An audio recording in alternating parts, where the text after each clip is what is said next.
Hi friends, welcome to I plus. ഇന്നത്തെ ക്ലാസ്സിൽ നമ്മൾ ഡിസ്കസ് ചെയ്യാനായിട്ട് പോകുന്നത് ടോണി മോറിസൺ എഴുതിയ നോവലാണ് ബിലൗഡ്. ഓക്കെ, ബിലൗഡ് എന്ന നോവലാണ് നമ്മളിവിടെ പഠിക്കാനായിട്ട് പോകുന്നത്. ആക്ച്വലി ഈ ഒരു പേര് ഒരു ഗോസ്റ്റിന് നൽകുന്ന പേരാണ്. അതായത് ഒരു ഗോസ്റ്റ് ആണ് ബിലൗഡ് എന്ന പേരിൽ അപ്പിയർ ചെയ്യുന്നത്. ഓക്കെ, അപ്പൊ ഈ ഗോസ്റ്റിനെ ബേസ് ചെയ്താണ് നമ്മുടെ സ്റ്റോറി മുഴുവൻ റിവോൾവ് ചെയ്യുന്നത്. ആരായിരിക്കും അല്ലെങ്കിൽ എന്തുകൊണ്ടായിരിക്കും ഇവിടെ റീ അപ്പിയർ ചെയ്തിരിക്കുന്നത് എന്നൊക്കെയുള്ള ഒരുപാട് കൺഫ്യൂഷൻസ് നമ്മുടെ ക്യാരക്ടേഴ്സിന്റെ മനസ്സിൽ ഉണ്ടാകുന്നുണ്ട്. ഓക്കെ, ഇപ്പൊ ബിലൗഡ് എന്ന നോവൽ എഴുതിയിരിക്കുന്നത് ടോണി മോറിസൺ ആണ്. ടോണി മോറിസന്റെ വളരെ ഇമ്പോർട്ടന്റ് ആയിട്ടുള്ള മറ്റൊരു നോവൽ നിങ്ങൾക്ക് അറിയാം, ദ ബ്ലൂവസ്റ്റ് ഐയും നമ്മുടെ ടോണി മോറിസൺ എഴുതിയ നോവലാണ്. അങ്ങനെയാണെങ്കിൽ ഇത് ആദ്യമായിട്ട് പബ്ലിഷ് ചെയ്തിരിക്കുന്നത് 1987 ഓക്കെ, 1987 സെപ്റ്റംബറിലാണ് നമ്മുടെ ബിലൗഡ് എന്ന നോവൽ ആദ്യമായിട്ട് പബ്ലിഷ് ചെയ്തിരിക്കുന്നത്. ഓക്കെ, ഇപ്പൊ എന്തൊക്കെ കാര്യങ്ങളാണ് മനസ്സിലായത്? ബിലൗഡ് എന്ന നോവൽ ടോണി മോറിസൺ എഴുതിയ നോവലാണ്. സെപ്റ്റംബർ 1987 ഇത് ആദ്യമായിട്ട് പബ്ലിഷ് ചെയ്തിരിക്കുന്നത്. പിന്നെ നമ്മൾ അടുത്തതായിട്ട് അറിയേണ്ടത് ഈ ടോണി മോറിസൺ എന്ന റൈറ്ററിനെ കുറിച്ചാണ്. ആന്റണി വോൾഫോർഡ് മോറിസൺ, അങ്ങനെയാണ് മുഴുവൻ പേര്. ഈ ഒരു നെയിമാണ് നമ്മൾ ചുരുക്കി ടോണി മോറിസൺ എന്ന് പറയുന്നത്. സോ ടൈം പീരീഡ് നോക്കുകയാണെങ്കിൽ ഫെബ്രുവരി 18, 1931 മുതൽ ഓഗസ്റ്റ് 5, 2019 വരെയുള്ള ഒരു ടൈം പീരീഡ് ആണ് നമ്മുടെ ടോണി മോറിസൺ ഉള്ളത്. സോ ഈ ഒരു ആന്റണി വോൾഫോർഡ് മോറിസണെയാണ് നമ്മൾ ടോണി മോറിസൺ എന്ന് വിളിക്കുന്നത്. ഒരു അമേരിക്കൻ നോവലിസ്റ്റ് ആണ്. ഓക്കെ, അമേരിക്കൻ നോവലിസ്റ്റ് ആണ്. അതേപോലെ തന്നെ നമ്മൾ പോസ്റ്റ് കൊളോണിയൽ നോവൽസിന്റെ കൂട്ടത്തിലാണ് ഈ ബിലൗഡ് അടക്കമുള്ള നോവലുകൾ പഠിക്കുന്നത്. റീസൺ എന്ന് പറയുന്നത് പോസ്റ്റ് കൊളോണിയൽ ആയിട്ടുള്ള എലമെന്റ്സ് അല്ലെങ്കിൽ കൊളോണിയലൈസേഷന്റെ ഒക്കെ ഒരു ബാക്കി പത്രം നമുക്ക് ഈ ഒരു നോവലുകളിൽ കാണാനായിട്ട് സാധിക്കും. ഓക്കെ, സ്റ്റിൽ പീപ്പിൾ ഒക്കെ തന്നെ സ്ലേവ്സ് ആയിട്ട് ജീവിക്കുന്നത് നമുക്കിവിടെ കാണാം. അപ്പൊ മെയിൻ ക്യാരക്ടേഴ്സിനെ നോക്കാം.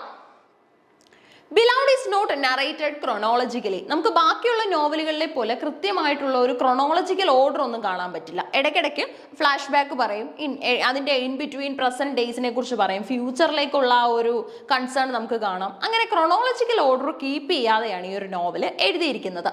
It's composed of flashbacks, memories and nightmares. അപ്പൊ ഇതിലുള്ളത് flashbacks, memories, nightmares. Nightmares എന്ന് പറയുമ്പോൾ എന്താണ്? നമ്മൾ രാത്രിയിൽ കണ്ട് ഭയക്കുന്ന സ്വപ്നങ്ങളെയാണ് നൈറ്റ് മെയർസ് എന്ന് പറയുന്നത്. ഓക്കെ, അപ്പൊ ഇതൊക്കെയാണ് ഇവിടെ ഉള്ളത്. അപ്പൊ ഈ ഗോസ്റ്റ് പിന്നീട് എല്ലാവരുടെയും ഒരു നൈറ്റ് മെയർ ആയിട്ട് മാറുകയാണ്. ഓക്കെ, അതാണ് നമ്മുടെ നോവലിന്റെ പ്രത്യേകത.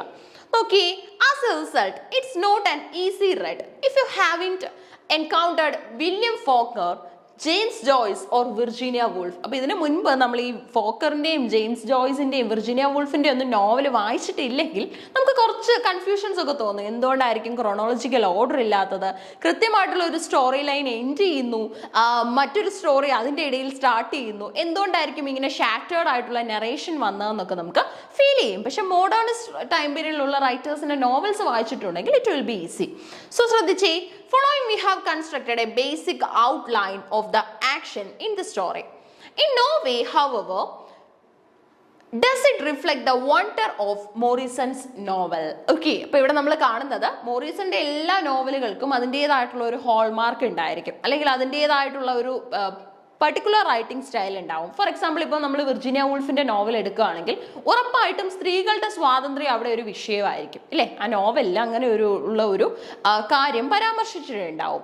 സോ അതേപോലെ തന്നെയാണ് നമ്മുടെ ടോണി മോറിസന്റെ നോവലുകളുടെയും പ്രത്യേകത എന്ന് പറയുന്നത്. കൃത്യമായിട്ട് ഒരു ഒബ്ജക്റ്റീവ് വെച്ചുകൊണ്ടാണ് നോവൽസ് എഴുതുന്നത്. നമ്മളിവിടെ ആദ്യം പഠിക്കുന്നത് അല്ലെങ്കിൽ ആദ്യം മീറ്റ് ചെയ്യുന്ന ക്യാരക്ടർ എന്ന് പറയുന്നത് സീതെ എന്നുള്ള ഒരു ക്യാരക്ടറാണ്. ഓക്കെ, സതേ എന്ന് പ്രൊനൗൺസ് ചെയ്യാറുണ്ട്. ആക്ച്വലി അത് സീതെ എന്നാണ് പ്രൊനൗൺസ് ചെയ്യുന്നത്. ഓക്കെ, ഇപ്പൊ സീതെ എന്നാണ് നമ്മുടെ ക്യാരക്ടറിന്റെ പേര്. ഇറ്റ്സ് നോട്ട് സീത അല്ല, സീതെ. ഒരു 13 വയസ്സുള്ള പെൺകുട്ടിയാണ്. Okay, child of unnamed slave parents arrives at sweet home. അപ്പൊ ഇവരൊക്കെ ഇപ്പൊ മീറ്റ് ചെയ്യുന്ന ഒരു പ്ലേസ് ആണ് sweet home. Okay, sweet home. ഇപ്പൊ നമ്മൾ വില്യം കോളിൻസിന്റെ വിമൻ ഇൻ വൈറ്റ് പഠിച്ചിട്ടുണ്ടെങ്കിൽ അവിടെ നമുക്കറിയാം ലിമറേജ് ഹൗസ് എന്നുള്ള ഒരു പ്ലേസിനെ കുറിച്ച് പരാമർശിക്കുന്നു, അല്ലെ?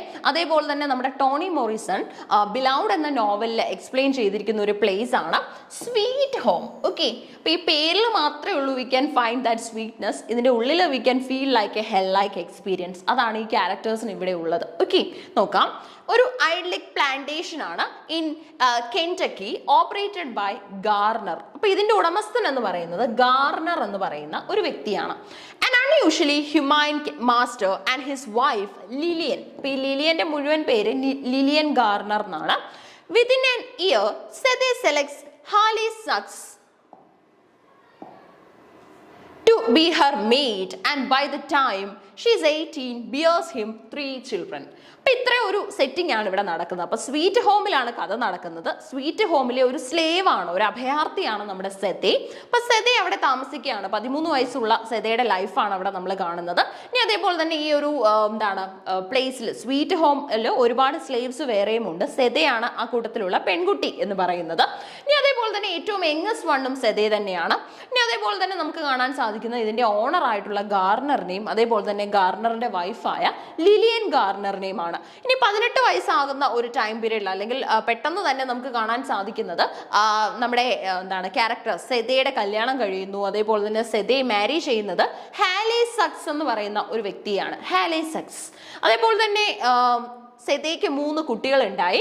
ആഫ്റ്റർ ഗാർണർ ഡൈസ്, ഗാർണർ മരിച്ചുപോയി. ഇതിനുശേഷം ഗാർണറിന്റെ പ്രോപ്പർട്ടി റൈറ്റ്സ് ഒക്കെ ലഭിച്ചിരിക്കുന്നത് എസ്റ്റേറ്റ്, സ്വീറ്റ് ഹോം എന്ന എസ്റ്റേറ്റിന്റെ ഒരു അതോറിറ്റി ഇപ്പൊ ലഭിച്ചിരിക്കുന്നത് വൈഫിനാണ്. ഓക്കെ, വൈഫായ ലിലിയനാണ് ആ ഒരു പ്രോപ്പർട്ടി റൈറ്റ്സ് ലഭിച്ചിരിക്കുന്നത്.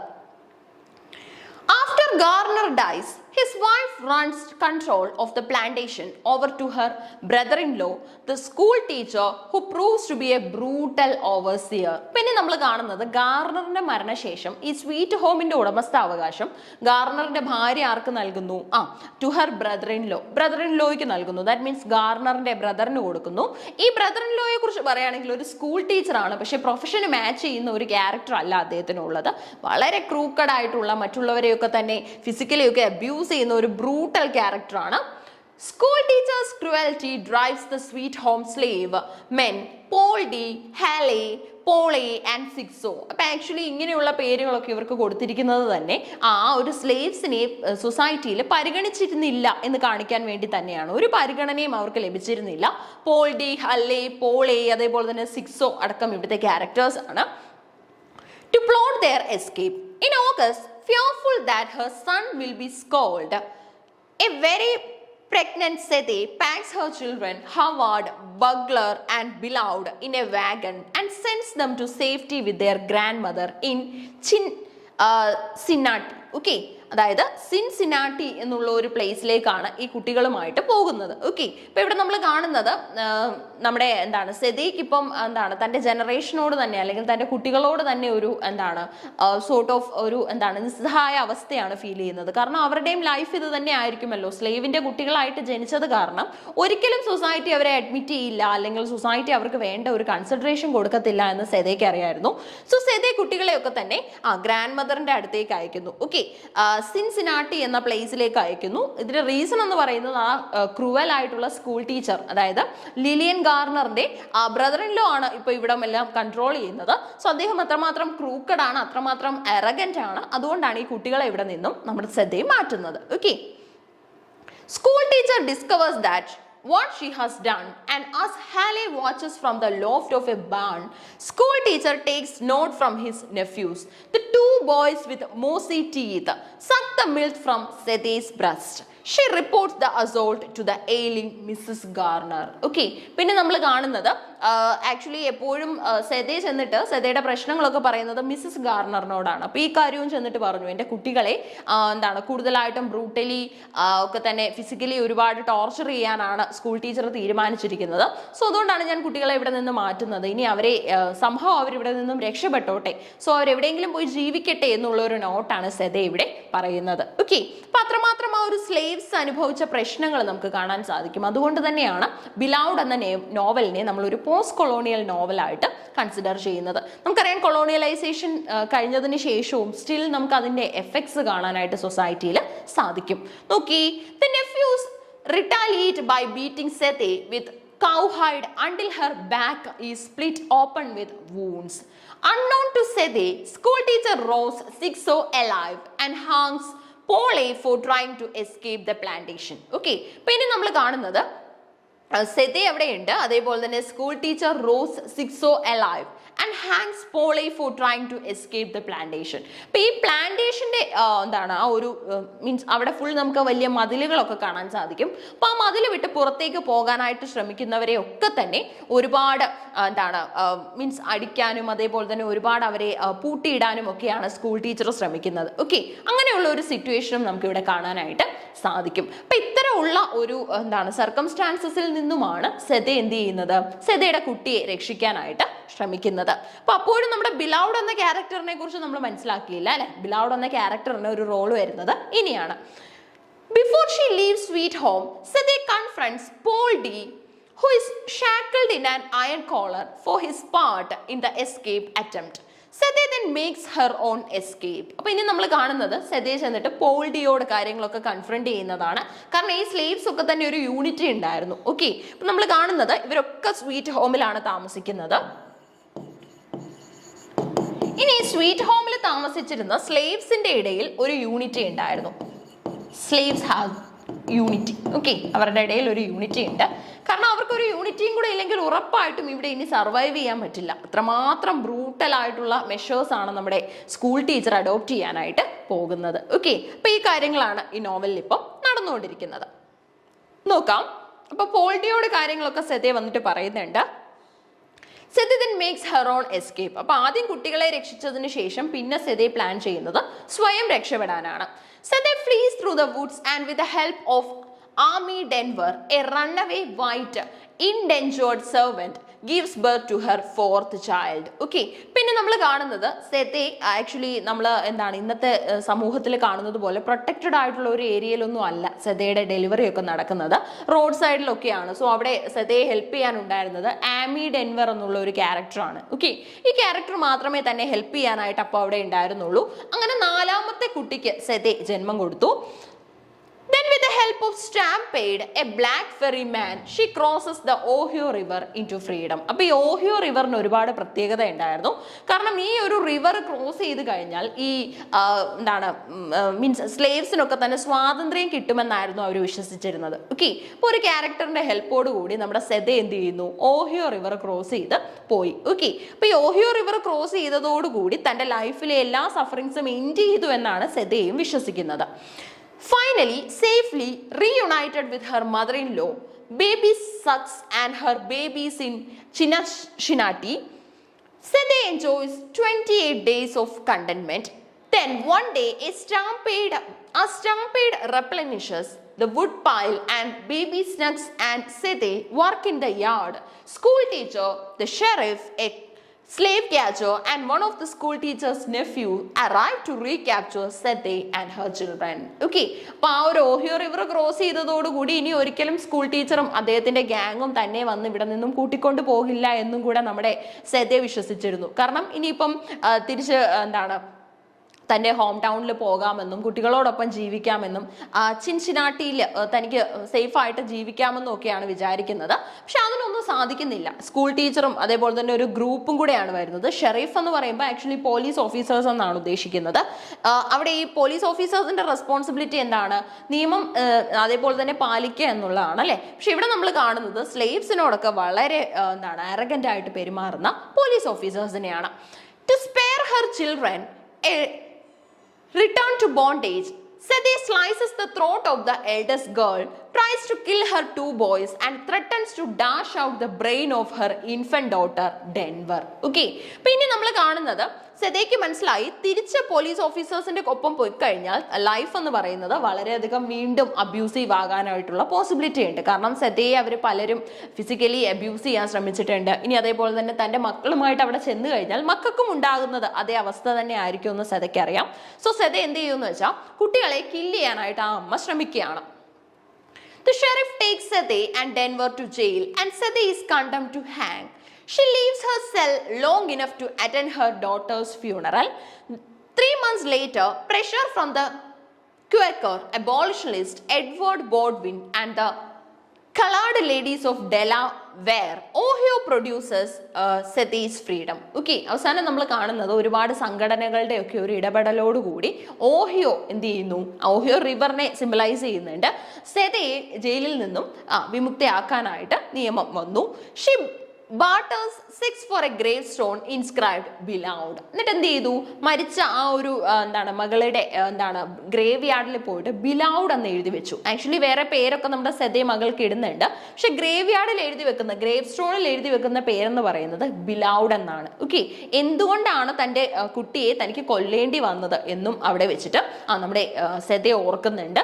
ഇനി ഈ ബിലൗഡിന്റെ ഗോസ്റ്റ് ആണ് വരാനായിട്ട് പോകുന്നത്. ഓക്കെ, അപ്പൊ സ്റ്റോറി ലൈൻ ക്ലിയർ ആയോ? കാരണം സെതേ എന്ന് പറയുന്നത് സ്വീറ്റ് ഹോമിലെ ഒരു സ്ലേവ് ആയിരുന്നു. സെതയോടൊപ്പം ഒരുപാട് ആൾക്കാർ അവിടെ ഉണ്ടായിരുന്നു. ഓരോരുത്തരായിട്ട് ഓഹിയോ റിവർ ക്രോസ് ചെയ്ത് അവർ എസ്കേപ്പ് ചെയ്യാനായിട്ട് ശ്രമിച്ചു. ഗാർണർ ആയിരുന്നു ആദ്യം നമ്മുടെ സ്വീറ്റ് ഹോം ഓൺ ചെയ്തിരുന്നത്. അതിനുശേഷമാണ് ഗാർണറിന്റെ വൈഫായ മിസ്സസ് ഗാർണർ അത് ഓൺ ചെയ്യാൻ തുടങ്ങിയത്. മിസ്സസ് ഗാർണർ ആണ് തന്റെ ബ്രദർ ഇൻ ലോ ആയ സ്കൂൾ ടീച്ചറിന് ഈ ഒരു പ്രോപ്പർട്ടിയൊക്കെ തന്നെ നോക്കാനായിട്ട് ഏൽപ്പിക്കുന്നത്. ഇവരവിടെ നിന്നും രക്ഷപ്പെടുന്നുണ്ടെങ്കിലും സ്കൂൾ ടീച്ചർ അവരെ ലീവ് ചെയ്യാൻ റെഡി അല്ലായിരുന്നു. സ്കൂൾ ടീച്ചർ വീണ്ടും അവിടെ എത്തി അവരെ അബ്യൂസ് ചെയ്യാനായിട്ടൊക്കെ ശ്രമിക്കുന്നുണ്ട്. ഓക്കെ, അപ്പൊ അതൊരു സ്ലേവറിയുടെ ഒരു പീക്ക് എക്സ്ട്രീം പോയിന്റ് ആണ് നമുക്ക് ഇവിടെ കാണാനായിട്ട് പറ്റുന്നത്. ഇനി നോക്കുകയാണെങ്കിൽ നമ്മൾ കാണുന്നത് സെതയുടെ ഫ്രീഡം ആണ് അല്ലെ. അതായത് സെതേ ജയിലിൽ നിന്നും പുറത്തു വരുന്നതും അതേപോലെ തന്നെ അത്തരം ഇൻസിഡൻസ് ആണ് കാണുന്നത്. ആ ഒരു സമയത്താണ് വീണ്ടും ഗ്രേവ് യാർഡിൽ പോയിട്ട് മകളുടെ ഗ്രേവിന്റെ അടുത്ത് ബിലൗഡ് എന്ന് എഴുതി വെക്കുന്നത്. എന്നിട്ട് അവിടെ എഴുതിയിട്ടുണ്ട്, to mark her daughter's burial site immediately Beloved's ghost make itself known in Baby Suggs house at 124 Bluestone Road. അപ്പം അഡ്രസ് ഒക്കെ കൃത്യമായിട്ട് ആ ഒരു നോവലിൽ നമുക്ക് കാണാൻ സാധിക്കും. കൃത്യമായിട്ട് ഈ ഒരു അഡ്രസ് ഒക്കെ അവിടെ നോട്ട് ചെയ്തിട്ടുണ്ട്. ബിലൗഡ് ഇനി ഓരോരുത്തരുടെ മുൻപിലായിട്ട് പ്രത്യക്ഷപ്പെടാനായിട്ട് തുടങ്ങുകയാണ്. ഓക്കെ, അപ്പൊ ബിലൗഡ് ആരാണെന്ന് മനസ്സിലായല്ലോ, നമ്മുടെ സെതയുടെ മകളാണ്. ബിലൗഡിനെ കൊല്ലുന്നതും സെതേ തന്നെയാണ്. Sede is granted a release from her death sentence, but after leaving jail, she finds the black community closed to her. പിന്നെ നമ്മൾ കാണുന്നത് തിരിച്ച് ജയിലിൽ നിന്നും വരുന്ന സെതയെ ബ്ലാക്ക് കമ്മ്യൂണിറ്റി പോലും റിസീവ് ചെയ്യുന്നില്ല. കാരണം അത്രമാത്രം ടെറിബിൾ ആയിട്ടുള്ള ഒരു കാര്യമാണ് സെതേ ചെയ്തതെന്നാണ് ഇവർ വിശ്വസിക്കുന്നത്. പക്ഷെ സെതേ എപ്പോഴും എക്സ്പ്ലെയിൻ ചെയ്യുന്നുണ്ട്, രണ്ട് ബേർഡൻസ് ആണ് തന്റെ മക്കൾ ഫേസ് ചെയ്യേണ്ടതായിട്ടുള്ളത്. ഒന്നെന്ന് പറയുന്നത് സ്ലേവ്സ് എന്ന പേരിൽ അനുഭവിക്കേണ്ടി വരുന്നതായിട്ടുള്ള പ്രശ്നങ്ങൾ, ഇനി അതേപോലെ തന്നെ ഒരു വിമൻ ഇല്ലേ, ഒരു സ്ത്രീ ആയതിന്റെ പേരിൽ അനുഭവിക്കേണ്ടി വരുന്നതായിട്ടുള്ള ഫിസിക്കൽ അബ്യൂസ് അടക്കമുള്ള കാര്യങ്ങളുണ്ട്. അപ്പൊ ഇതിലൊന്നും തന്റെ മക്കളെ തനിക്ക് പ്രൊട്ടക്ട് ചെയ്യാൻ പറ്റില്ല എന്ന് തോന്നിയ പോയിന്റിലാണ് സെതേ എന്ത് ചെയ്യുന്നത്, മകളെ കൊല്ലുന്നത്. Okay, with the aid of Mr. Baldwin, she locates work and manages to build a stable though solitary life. Her mother-in-law withdraws completely from the community and dies several years later. Okay, അങ്ങനെ തിരിച്ചെത്തി കഴിയുമ്പോൾ ഈ mister ബോഡ്വിൻ എന്ന ക്യാരക്ടറിന്റെ ഒരു സഹായത്തോടു കൂടിയാണ് നമ്മുടെ സെതേ വീണ്ടും ഒരു താമസമൊക്കെ അറേഞ്ച് ചെയ്യുന്നത്. അതേപോലെ തന്നെ തിരിച്ച് ജയിലിൽ നിന്നും വരുമ്പം സെതേ അറിയുന്നുണ്ട് മദർ-ഇൻ-ലോ ഒരുപാട് നാളുകൾക്ക് മുൻപ് മരിച്ചുപോയി. Shortly after baby Snug's death, Sede's sons leave home unnerved by the presence of beloved's ghost.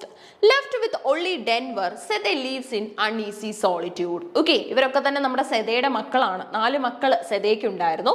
അതേപോലെ തന്നെ ബിലൗഡിന്റെ ഗോസ്റ്റ് ഇടയ്ക്കിടയ്ക്ക് ഈ പ്ലേസ് വിസിറ്റ് ചെയ്യാറുണ്ടെന്നും ഇവരെ ഓരോരുത്തരെയും ഭയപ്പെടുത്താറുണ്ടെന്നും ഒക്കെ മക്കൾ പറയുന്നുണ്ട്. Years later, after escaping a cruel Georgia prison and wandering north, Poldy arrives in Cincinnati and reunites with Sethe. പിന്നെ നമ്മൾ കാണുന്നത് മറ്റൊരു സ്ലേവ് ഉണ്ടായിരുന്നു, അതായത് സ്വീറ്റ് ഹോമിൽ തന്നെയുള്ള ഒരു സ്ലേവ് ആയിരുന്നു പോൾഡി. ഓക്കെ, അപ്പൊ ഈ പോൾഡി തിരിച്ചു വരുന്നുണ്ട്. പോൾഡി തിരിച്ചു വന്നിട്ട് എന്താ ചെയ്യുന്നതെന്ന് വെച്ചാൽ സെതയോടൊപ്പം ജോയിൻ ചെയ്യുകയാണ്. ഓക്കെ, ഇനിയുള്ള ലൈഫ് സെതയോടൊപ്പം ജീവിക്കാമെന്നോർത്ത് സെതയോടൊപ്പം ജോയിൻ ചെയ്യുകയാണ്. ഇനി നമ്മൾ കാണുന്നത് ഈ പോൾഡിയും സെതയും ചേർന്നിട്ട് ഒരു കാർണിവൽ കാണാനായിട്ട് പോകുന്നുണ്ട്. തിരിച്ച് വിസിറ്റ് ചെയ്യുമ്പോഴാണ് ഇവരുടെ ആ ഒരു സ്റ്റേബിളിന്റെ അടുത്ത് നമ്മുടെ ബിലൗഡിന്റെ ഗോസ്റ്റ് നിൽക്കുന്നത്. He immediately banishes the disruptive ghost from the house. The 2 former slaves attempts to form a family, although Denver is uncomfortable with Poldy's presence. അപ്പോൾ ഈ പോൾഡി ഇവിടെ താമസിക്കുന്നത് ഡെൻവറിന് ഇഷ്ടമല്ലായിരുന്നു, കാരണം ഗോസ്റ്റിനും ഇത് താല്പര്യമില്ലായിരുന്നു. ഡെൻവർ ആണ് ഏറ്റവും യങ്ങസ്റ്റ് വൺ അല്ലേ, യങ്ങസ്റ്റ് ചൈൽഡ് ആണ്. അപ്പം നമ്മൾ കാണുന്നത് പോൾഡി ഇവിടെ നമ്മുടെ സെതയോടൊപ്പം സെറ്റിൽ ചെയ്യാനായിട്ട് ശ്രമിക്കുന്നതാണ്. Sethe and Paul D's relationship is interrupted by the appearance of a mysterious young women who calls herself Beloved. Okay, അങ്ങനെ ഇവർ ഒന്നിച്ച് ജീവിക്കാനായിട്ട് തുടങ്ങുമ്പോൾ ഇടയ്ക്കിടയ്ക്ക് ഇവരെ ഹോണ്ട് ചെയ്യുന്ന അല്ലെങ്കിൽ ഇടയ്ക്കിടയ്ക്ക് ഇവരുടെ ഇടയിൽ പ്രശ്നങ്ങൾ ഉണ്ടാക്കുന്ന ഒരു മിസ്റ്റീരിയസ് വിമൻ അപ്പിയർ ചെയ്ത് തുടങ്ങി. ആർക്കും ഒരു പിടിയില്ല ഏതാണ് ഈ പെൺകുട്ടി, അല്ലെങ്കിൽ ഇടയ്ക്കിടയ്ക്ക് ഗോസ്റ്റ് ആയിട്ട് വരുന്നുണ്ട്. ബിലൗഡ് എന്നാണ് സ്വയം പരിചയപ്പെടുത്തുന്നത്. പേര് ചോദിക്കുമ്പോൾ ബിലൗഡ് എന്നാണ് പരിചയപ്പെടുത്തുന്നത്. പക്ഷേ ബിലൗഡ് ആരാണ്, അല്ലെങ്കിൽ ഇങ്ങനെ ഒരു പേരുള്ള ഒരു ക്യാരക്ടർ ഉണ്ടായിരുന്നോ എന്നൊക്കെ ഇവര് ഇങ്ങനെ കൺഫ്യൂസ്ഡ് ആകുന്നുണ്ട്. ആ സമയത്ത് നമ്മുടെ സെതയ്ക്ക് അറിയാം താനാണ് ഗ്രേവ് യാർഡിൽ പോയിട്ട്, മകളുടെ ഗ്രേവ് യാർഡിൽ പോയിട്ട് ബിലൗഡ് എന്ന് എഴുതി വെച്ചിരുന്നത്. സോ നോക്കിയേ, the same name that is on the headstone of Sethe's murder daughter. അപ്പൊ ഇത് തന്നെയായിരുന്നു സെതയുടെ മർഡർ ചെയ്യപ്പെട്ട ഡോട്ടറിന്റെ ഹെഡ് സ്റ്റോണിലും എഴുതി വെച്ചിരുന്നത്. Beloved quickly becomes a dominant force in Sede's house. She drives Poldi out of Sede's bed and seduces him. Okay. And she becomes the sole focus of Sede's life after Sede realizes that this young woman is the incarnation of her dead child. Okay. പിന്നെയാണ് നമ്മുടെ നോവലിൽ ബാക്കി incidents സംഭവിക്കുന്നത്. അതായത് 2 പാർട്ടുകളായിട്ടാണ് നമുക്ക് കാണാൻ സാധിക്കുന്നത്. അതായത് ഒരേ ബുക്കിൽ തന്നെ 2 ഭാഗങ്ങളായിട്ട് നമുക്ക് കാണാം. ഫസ്റ്റ് പാർട്ടിലൊക്കെ പറയുന്നത് സെതയ്ക്കുണ്ടായ എക്സ്പീരിയൻസിനെ കുറിച്ചാണ്. സ്വീറ്റ് ഹോമിൽ താൻ ഫേസ് ചെയ്യേണ്ടതായിട്ട് വന്ന എക്സ്പീരിയൻസിനെ കുറിച്ചും ജയിൽവാസത്തിനെ കുറിച്ചും ഒക്കെയാണ് ആദ്യ ഭാഗത്തിൽ പറയുന്നത്. ഇനി അതിന്റെ രണ്ടാം പകുതി എടുക്കുകയാണെങ്കിൽ അവിടെ നമുക്ക് കാണാൻ സാധിക്കുന്നത് സെതെ എന്ത് ചെയ്യുകയാണ്, തന്റെ മകളായ ബിലൗഡ് എന്ന ഗോസ്റ്റിനോട് ലൈഫിലുണ്ടായ ഇൻസിഡൻസിനെ കുറിച്ച് നറേറ്റ് ചെയ്ത് കൊടുക്കുന്നതാണ് രണ്ടാം ഭാഗം. ഓക്കെ, 2 ഭാഗങ്ങളാണ് നോവലിനുള്ളത്. ഷീ റിയലൈസസ്, അപ്പൊ ഈ ഒരു സിറ്റുവേഷനിൽ നമുക്ക് രണ്ടാം ഭാഗം ബിഗിൻ ചെയ്യാനായിട്ട് പറ്റും. കാരണം സെതയ്ക്ക് മനസ്സിലായി ഈ വന്നിരിക്കുന്ന ഗേൾ അല്ലെങ്കിൽ മിസ്റ്റീരിയസ് ഗേൾ എന്ന് പറയുന്നത് തന്റെ ഡെഡ് ചൈൽഡിന്റെ ഇൻകാർണേഷൻ ആണ്, അവതാരമാണ് എന്ന് മനസ്സിലായി. Drawing Sethe into an unhealthy obsessive relationship, Beloved grows stronger while Sede's body and mind weaken. Sede quits her job and withdraws completely into the house. അപ്പോൾ ഇനി നമ്മൾ കാണുന്നത് സെതെ ജോലിയെല്ലാം ഉപേക്ഷിച്ചിട്ട് ഫുൾ ടൈം ഹൗസിൽ തന്നെയാണുള്ളത്. കാരണം ആകെ വിസിറ്റ് ചെയ്യുന്നത് മകളുടെ ഗ്രേവ് യാർഡ് മാത്രമാണ്. ഓക്കെ, അങ്ങനെയുള്ള ഒരു രീതിയിലേക്ക് നമ്മുടെ സെതയുടെ ലൈഫ് ചേഞ്ച് ചെയ്യപ്പെട്ടു. With the aid of Denver and some female neighbors, Sede escaped Beloved's control through a violent scene in which she mistakes Baldwin for a slave catcher and tries to stab him with an ice pick. Okay, പിന്നെ നമ്മൾ കാണുന്നത് ഈ mister ബോഡ്വിൻ. Okay, mister ബോഡ്വിൻ ആരായിരുന്നു? നമ്മുടെ സെതയ്ക്ക് ഒരു താമസിക്കാനുള്ള സൗകര്യങ്ങളൊക്കെ തന്നെ ജയിലിൽ നിന്ന് വന്നതിന് ശേഷം അറേഞ്ച് ചെയ്ത് കൊടുക്കുന്നത് ബോഡ്വിൻ ആണ്. ഓക്കെ, അപ്പോൾ with the aid of Denver and some female neighbours Sethe escaped Beloved's control through a violent scene in which she mistakes Bodwin for a slave catcher. Okay, അപ്പോൾ ആക്ച്വലി നമ്മുടെ ബോഡ്വിനെ കാണുമ്പോൾ ഒരിക്കലും നമ്മുടെ സെതെ മിസ്റ്റേക്ക് ചെയ്യുന്നുണ്ട് ഒരു സ്ലേവ് ക്യാച്ചർ, അതായത് ഈ അടിമകളെയൊക്കെ തന്നെ തിരിച്ച് ചങ്ങലയൊക്കെ വെച്ച് അടിച്ച് അവരുടെ ആ ഒരു സ്ലേവറിയിലേക്ക് തന്നെ തിരിച്ചു കൊണ്ടുപോകുന്ന ഒരു സ്ലേവ് ക്യാച്ചർ ഉണ്ട്. ഓക്കെ, അപ്പൊ ഈ സ്ലേവ് ക്യാച്ചറുമായിട്ട് ഇടയ്ക്കിടയ്ക്ക് നമ്മുടെ പഴയ സ്കൂൾ ടീച്ചർ ഇവിടെ വിസിറ്റ് ചെയ്യാറുണ്ട്. കാരണം സെതയും മക്കളെയും ഒക്കെ വീണ്ടും പിടിച്ചുകൊണ്ട് പോകാനായിട്ട്. അങ്ങനെ ആ മനുഷ്യനായിരിക്കും, ആ സ്ലേവ് ക്യാച്ചർ ആയിരിക്കും വന്നിരിക്കുന്നതെന്ന് ഓർത്ത് സെതെ എന്ത് ചെയ്തു, നമ്മുടെ ബോഡ്വിനെ അറ്റാക്ക് ചെയ്തു. അപ്പൊ ഇവിടെയൊക്കെ നമ്മൾ കാണുന്നത് ആക്ച്വലി സെതയുടെ ആ ഒരു മെന്റൽ കണ്ടീഷൻ ഒരുപാട് ചേഞ്ച് ചെയ്തിട്ടുണ്ട്. കാരണം സ്ലേവറി കൊണ്ടോ അല്ലെങ്കിൽ സഫറിങ് കൊണ്ടോ ഒക്കെ തന്നെ തന്റെ ലൈഫ് ഒരുപാട് ചേഞ്ച് ചെയ്തിരിക്കുന്നത് സെതയ്ക്ക് തന്നെ ഫീൽ ചെയ്യാനായിട്ട് തുടങ്ങി. Beloved vanishes and Paul D helping Sethe rediscover the value of life and her own self worth. പിന്നെ നമ്മൾ കാണുന്നത് ഈ ബിലൗഡ് ആക്ച്വലി ഗോസ്റ്റ് ആയിരുന്നു അല്ലെ. ഈ ബിലൗഡ് വാനിഷ് ചെയ്തു. ഓക്കെ, അവിടെ നിന്നും പോയി.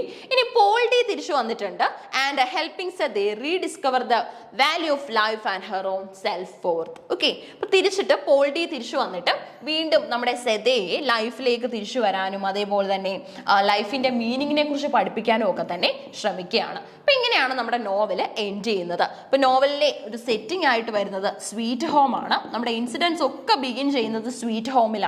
നോവലിന്റെ ഫസ്റ്റ് പാർട്ട് എടുക്കുകയാണെങ്കിൽ അവിടെയൊക്കെ നമ്മൾ കാണുന്നത് പാർട്ട് 1 സ്വീറ്റ് ഹോമിൽ വെച്ചിട്ടുള്ള നറേഷൻ ആണ്. ഇനി പാർട്ട് 2ലേക്ക് നമ്മൾ വരികയാണെങ്കിൽ പാർട്ട് 2 സെതെ എന്ന ക്യാരക്ടർ, സെതെ ഒരു സ്ലേവ് ആയിരുന്നു അല്ലെ. സെതയുടെ 13 വയസ്സ് മുതലുള്ള കഥയാണ് നമ്മുടെ നോവലിൽ വരുന്നത്. സെതെ ഈ കഥയൊക്കെ പറയുന്നത് തന്റെ മകളായ ബിലൗഡിനോടാണ്. ഓക്കെ, ബിലൗഡ് ഇപ്പോൾ ഒരു ഗോസ്റ്റ് ആണ്, കാരണം മരിച്ചു. അതേപോലെ തന്നെ എന്തുകൊണ്ടാണ് തന്നെ കൊല്ലാൻ ഉള്ള സാഹചര്യം എന്തായിരുന്നു അല്ലെങ്കിൽ അന്നത്തെ സിറ്റുവേഷൻ എന്തായിരുന്നു എന്നൊക്കെ സെതെ ഗോസ്റ്റിനോട് ഡിസ്ക്രൈബ് ചെയ്ത് കൊടുക്കുന്നുണ്ട്. ഓക്കെ, നമുക്കിവിടെ കാണാൻ സാധിക്കുന്ന തീം എന്ന് പറയുന്നത് ഉറപ്പായിട്ടും കുട്ടികളെ ഒരു അമ്മ കൊല്ലാനായിട്ടൊക്കെ ഉള്ള അറ്റംപ്റ്റ്സ് എടുക്കണമെങ്കിൽ അതിന്റെ റീസൺ എന്ന് പറയുന്നത് സ്ലേവറിയിലൂടെ ഇതിലും ഭയാനകമായിട്ടുള്ള കാര്യങ്ങളായിരിക്കും ഈ കുട്ടികൾക്ക് ഫേസ് ചെയ്യേണ്ടതായിട്ട് വരുന്നത്. അതുകൊണ്ടാണ് ഇത്തരത്തിലുള്ള ആക്ഷൻസ് ഒക്കെ തന്നെ ഈ ഒരു മദറിന് ചെയ്യേണ്ടതായിട്ട് വന്നത്. ഓക്കെ, ആ ജസ്റ്റിഫിക്കേഷൻസും നമുക്ക് കാണാനായിട്ട് സാധിക്കും. സോ അതാണ് നമ്മുടെ ബിലൗഡ് എന്ന ടോണി മോറിസന്റെ നോവൽ. ഇനി അടുത്തതും നമുക്ക് നോക്കാനുള്ളത് ടോണി മോറിസന്റെ തന്നെ മറ്റൊരു നോവലാണ് the Bluest Eye. Okay, the Bluest Eye. Bluest Eye എന്നുള്ള ടൈറ്റിൽ വരാനുള്ള റീസൺ ആക്ച്വലി ഒരു ബ്ലാക്ക് ഗേളിന്റെ ഏറ്റവും വലിയ ഡ്രീം ആയിരുന്നു തനിക്ക് ബ്ലൂവസ്റ്റ് ഐ ലഭിക്കണം എന്നുള്ളത്, ഒരു പെയർ ഓഫ് ബ്ലൂ ഐസ് ലഭിക്കണം എന്ന്. റീസൺ എന്ന് പറഞ്ഞാൽ അങ്ങനെയെങ്കിലും ഈ ബ്ലാക്ക് കമ്മ്യൂണിറ്റിയെ, അതായത് ബ്ലാക്ക് കമ്മ്യൂണിറ്റി വളരെയധികം അവരുടെ ബോഡി ഷെയ്മിങ്ങിനൊക്കെ തന്നെ വിധേയമായിട്ടുള്ള കമ്മ്യൂണിറ്റിയാണ്. സോ അവരെ സൊസൈറ്റി അഡ്മിറ്റ് ചെയ്യണമെങ്കിൽ അവർക്കും ബാക്കിയുള്ളവരെ പോലെ തന്നെ ഫെയർ ആയിട്ട് അപ്പിയർ ചെയ്യാനും ബ്യൂട്ടിഫുൾ ആയിട്ട് അപ്പിയർ ചെയ്യാനും ഒക്കെ സാധിക്കണമെന്ന് വിശ്വസിച്ചിരുന്നു. സോ ആ ഒരു സമയത്തുള്ള ഒരു കോണ്ടെക്സ്റ്റ് ആണ് നമുക്ക് ബ്ലൂവസ്റ്റ് ഐയിൽ കാണാനായിട്ട് സാധിക്കുന്നത്. ഇതും പോസ്റ്റ് കൊളോണിയൽ ഫിക്ഷനിലേക്ക് തന്നെയാണ് നമുക്ക് ആഡ് ചെയ്യാനായിട്ട് പറ്റുന്നത്. ഇനി എന്നാണ് ഇത് പബ്ലിഷ് ചെയ്തിരിക്കുന്നത്? 1970-ലാണ്. ഓക്കെ, 1970 പബ്ലിക്കേഷൻ ആണ്. അതേപോലെ തന്നെ ഇതിന് മുൻപുള്ള വർക്കും ആക്ച്വലി നമ്മുടെ ടോണി മോറിസന്റെ തന്നെയായിരുന്നു അല്ലെ. അത് പബ്ലിഷ് ചെയ്തിരിക്കുന്നത് 1987-ലാണ്. ഓക്കെ, 1987 പബ്ലിഷ് ചെയ്യുന്നത് ബിലൗഡ് എന്ന വർക്കാണ്. ഇനി 1917 പബ്ലിഷ് ചെയ്യുന്ന നമ്മുടെ ടോണി മോറിസന്റെ തന്നെ മറ്റൊരു നോവലാണ് ദ ബ്ലൂവസ്റ്റ് ഐ. സോ 1970-ലാണ്. ഇനി അതേപോലെ തന്നെ നമ്മൾ ടോണി മോറിസനെ കുറിച്ച് നോക്കുകയാണെങ്കിൽ മോറിസന്റെ റിയൽ നെയിം വരുന്നത് കോളെ ആന്റണി വൊഫോർഡ് മോറിസൺ എന്നാണ്. ആ ഒരു റൈറ്ററാണ് ടോണി മോറിസൺ എന്ന പേരിൽ നോവലുകൾ എഴുതിക്കൊണ്ടിരുന്നത്. ഇനി അതേപോലെ തന്നെ അമേരിക്കൻ സാഹിത്യകാരിയാണ്. ഓക്കെ, അമേരിക്കൻ നോവലിസ്റ്റ് ആണ് നമ്മുടെ ടോണി മോറിസൺ. ടൈം പീരീഡ് നോക്കുകയാണെങ്കിൽ ഫെബ്രുവരി 18, 1931 മുതൽ ഓഗസ്റ്റ് 5, 2090 വരെയാണ് ടൈം പീരീഡ്. കാരണം 2019 എന്നൊക്കെ പറയുമ്പോഴും നമുക്ക് റീസെന്റ് ആയിട്ട് തന്നെ കൺസിഡർ ചെയ്യാം. ഓക്കെ, സോ ഈ ഒരു ടൈം പീരീഡിലുള്ള റൈറ്റേഴ്സിന്റെ ഒക്കെ വർക്കുകൾ നമ്മൾ ഇമ്പോർട്ടൻസോട് കൂടി തന്നെ പഠിക്കണം. അപ്പൊ ടോണി മോറിസൺ അത്രമാത്രം സിഗ്നിഫിക്കന്റ് ആയിട്ടുള്ള ഒരു റൈറ്ററാണ്. അപ്പൊ ഇതാണ് ബ്ലൂവസ്റ്റ് ഐ എന്ന ബുക്കിന്റെ ഒരു പോർട്രൈറ്റ് എന്ന് പറയുന്നത്. ഇപ്പൊ ഇവിടെ നമ്മൾ കാണുന്ന ക്യാരക്ടറാണ് ക്ലോഡിയ. ആക്ച്വലി നമ്മൾ വിചാരിക്കും ക്ലോഡിയ ആണ് ഇതിലെ ഹീറോയിൻ എന്ന്. ക്ലോഡിയ അല്ല ഇതിന്റെ ഹീറോയിൻ ആയിട്ട് വരുന്നത്, മറ്റൊരു ക്യാരക്ടർ പെക്കോള എന്നുള്ള ഒരു ക്യാരക്ടറിനെ നമ്മൾ മീറ്റ് ചെയ്യും. ആ ക്യാരക്ടറാണ് ഇതിലെ ഹീറോയിൻ. സോ ക്ലോഡിയ എന്ന കഥാപാത്രത്തിനെയാണ് നമ്മൾ ഇവിടെ ആദ്യമായിട്ട് കാണുന്നത്. അപ്പൊ ക്ലോഡിയയ്ക്ക് 9 വയസ്സാണുള്ളത്. അപ്പൊ ക്ലോഡിയാണ് നമ്മുടെ കഥയൊക്കെ നറേറ്റ് ചെയ്യുന്നത്. ക്ലോഡിയയുടെ എക്സ്പീരിയൻസ് ആണ് ഇവിടെ നറേറ്റ് ചെയ്യുന്നത്. And a 9-year-old Claudia and 10-year-old Frida Mactier live in Lorraine, Ohio with their parents. അപ്പൊ ഈ ഓഹിയോ എന്നുള്ള സെറ്റിംഗ് ഇതിനു മുൻപ് നമ്മൾ കണ്ടു അല്ലെ. ടോണി മോറിസന്റെ തന്നെ ഫേമസ് നോവലായ ബിലൗഡിന്റെ സെറ്റിംഗിലും നമ്മൾ ഓഹിയോ എന്നുള്ള പ്ലേസ് കണ്ടിരുന്നു. അപ്പൊ ഇവിടെ നമ്മൾ മീറ്റ് ചെയ്യുന്ന ക്യാരക്ടേഴ്സ് ആണ്, 2 സിസ്റ്റേഴ്സ് ആണ്, ഫ്രീഡയും അതേപോലെ തന്നെ ക്ലോഡിയയും. ഇവരാണ് ആക്ച്വലി മറ്റൊരു പെൺകുട്ടിയുടെ കഥ നറേറ്റ് ചെയ്യുന്നത്. സോ ഇവിടുത്തെ സെറ്റിംഗ് ആയിട്ട് വരുന്നത് ബ്ലാക്ക് പീപ്പിളിന്റെ ആ ഒരു സഫറിങ് തന്നെയാണ്. ബ്ലാക്ക് പീപ്പിൾ ആയതിന്റെ പേരിലുള്ള സഫറിങ്ങും അതേപോലെ തന്നെ വിമൻ ആയതിന്റെ പേരിലുള്ള സഫറിങ്ങും നമുക്ക് കാണാനായിട്ട് സാധിക്കും. അപ്പൊ ഒരു ഡബിൾ ബേർഡൻ ആണ് ഇവിടെ ഉള്ളത്. It's in the end of the Great Depression and the girl's parents are more concerned with making ends meet than with lavishing attention upon their daughters, but there is an undercurrent of love, stability in their home. അപ്പോൾ ഇവിടെ നമ്മൾ കാണുന്നത് മാക്ടിയേഴ്സിന്റെ കഥയാണെന്ന് പറഞ്ഞു അല്ലേ. മാക്ടിയേഴ്സിന്റെ ഒരു സ്റ്റോറിയാണ് ഇവിടെ വരുന്നത്. ആക്ച്വലി മാക്ടിയേഴ്സ് പെൺകുട്ടികൾ അല്ലെങ്കിൽ സിസ്റ്റേഴ്സ് അല്ല ഇതിന്റെ ഹീറോയിൻ ആയിട്ട് വരുന്നത്. എങ്കിൽ പോലും ഈ മാക്ടിയേഴ്സിനെ കുറിച്ച് നമ്മൾ പഠിക്കുന്നുണ്ട്. ഓക്കെ, അപ്പൊ ഈ പെൺകുട്ടികൾക്ക് ഒരു പെൺകുട്ടി, അതായത് പെക്കോള എന്നുള്ള മറ്റൊരു സ്ലേവിന്റെ കഥ പറഞ്ഞു കൊടുക്കുന്നത് ഇവരുടെ അമ്മയാണ്. ഓക്കെ, മാക്ടിയേഴ്സിന്റെ ഹൗസ് ഹോൾഡിലെ മെയിൻ ലേഡി റെപ്രസെന്റേറ്റീവ് ആണ് കഥ പറഞ്ഞു കൊടുക്കുന്നത്. ആൻഡ് ഈ ഒരു ഇവർക്ക് കിട്ടിയ ഒരു ചിത്രത്തിലൂടെ പെക്കോള എന്ന പെൺകുട്ടിയെ കുറിച്ച് 2 പേർക്കും ഒരുപാട് ഇൻഫർമേഷൻ കിട്ടി. എങ്ങനെയെങ്കിലും അവളെ കണ്ടെത്തണമെന്നും അവളെ സേവ് ചെയ്യണമെന്നുള്ളതുമായിരുന്നു ഇവരുടെ പിന്നീടുള്ള ലക്ഷ്യം. സോ അതേപോലെ തന്നെ നമുക്ക് കാണാൻ സാധിക്കുന്നത് പെൺകുട്ടികൾക്കൊന്നും തന്നെ എഡ്യൂക്കേഷൻ ഒന്നും ലഭിച്ചിരുന്നില്ല. എഡ്യൂക്കേഷൻ ഡിനൈ ചെയ്യപ്പെടുന്ന സിറ്റുവേഷൻ നമുക്ക് കാണാം. The Mactiers take in a boarder Henry Washington and also a young girl named Pecola. Okay, അപ്പൊ ഈ പെക്കോള എന്ന പെൺകുട്ടിയാണ് ഇതിലെ ഹീറോയിൻ. പെക്കോള. അപ്പൊ ഈ പെക്കോള ആക്ച്വലി ഫാദർ കാരണം പോലും റേപ്പ് ചെയ്യപ്പെട്ട ഒരു പെൺകുട്ടിയാണ് പെക്കോള. അതേപോലെ തന്നെ നമുക്ക് കാണാൻ സാധിക്കുന്നത് എപ്പോഴും പെക്കോളയെ റെസ്ക്യൂ ചെയ്യാനായിട്ട് 2 ആൾക്കാരെ ഉണ്ടാവത്തുള്ളൂ. ഒന്ന് ക്ലോഡിയയും ക്ലോഡിയയുടെ സഹോദരി ഫ്രീഡയുമാണ്. ബാക്കി എല്ലാവർക്കും തന്നെ ഒരു നെവർ മൈൻഡ് ആറ്റിറ്റ്യൂഡാണ് പെക്കോളയോട് ഉള്ളത്. Pecola's father has tried to burn down his family's house and Claudia and Frida feel sorry for her. Okay, അപ്പോൾ ഇവർ കാണുന്നത് ഈ പെക്കോള എന്ന പെൺകുട്ടി ആരുമില്ലാതെ ടൗണിൽ ഉപേക്ഷിക്കപ്പെട്ട നിലയിലാണ് പെക്കോളയെ കാണുന്നത്. അതേപോലെ തന്നെ ഇവർക്ക് കിട്ടിയ ഒരു ഇൻഫർമേഷൻ, പെക്കോളയുടെ ഫാദർ എന്ത് ചെയ്തു, ഇവരുടെ ഹൗസ് ഹോൾഡ് ഒക്കെ തന്നെ ബേൺ ചെയ്തു, എന്നിട്ട് ഈ സ്ഥലം വിട്ടുപോയി. ഈ ഇൻഫർമേഷൻ ആണ് കിട്ടിയത്. ഇതിനുശേഷം ഇയാൾ ജയിലിലാണെന്നും ഒക്കെയുള്ള ഇൻഫർമേഷൻ ലഭിക്കുന്നുണ്ട്.